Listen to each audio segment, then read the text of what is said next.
Your view on divorce and remarriage is narrower than many other Christians, even in your church. How does this affect your ministry to them?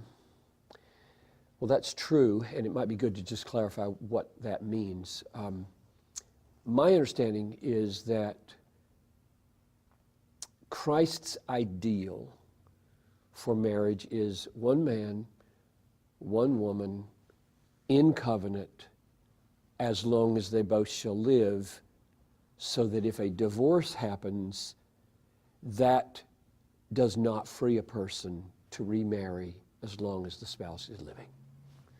That's a very minority view. It's not one that is shared by, I suppose, a lot of Christians, but that's where I am. It's my understanding of all the texts in the Gospels, as well as Jesus as well as Paul in 1 Corinthians 15 and 7, Romans 7. The way it affects my people is that I preached a series of messages on marriage, and 2 of them were on this issue, and I simply looked them right in the eye and I said, we as a church do not have one mind on this. Not even the leaders, the elders do not have one mind on this.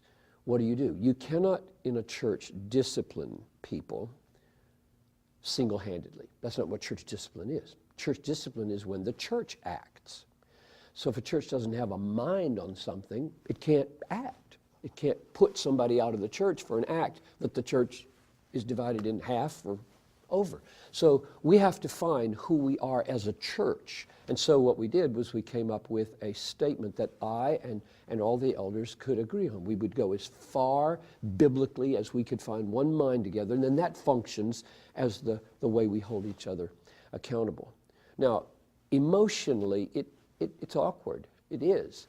And yet I have been so thankful that given how much we share in common with each other at deeper, bigger, stronger, eternal levels, even people, divorced people, who know I disapprove of what they did, can relate to me and I to them, because my position is that once you have entered a marriage you shouldn't have entered, God can redeem it.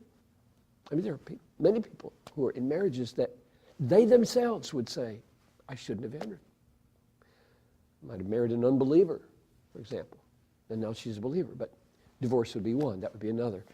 And they know it shouldn't have happened, and yet given the nature of grace and God's ability to redeem something, there's so many places in the Bible where he redeems things that shouldn't have been and uses them for his glory, that they know that I'm saying to them right now, I am for this marriage that you're in.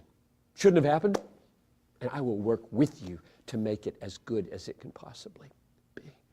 So not everybody clicks with that, but plenty do, and I think because of grace, we can have a very redemptive relationship.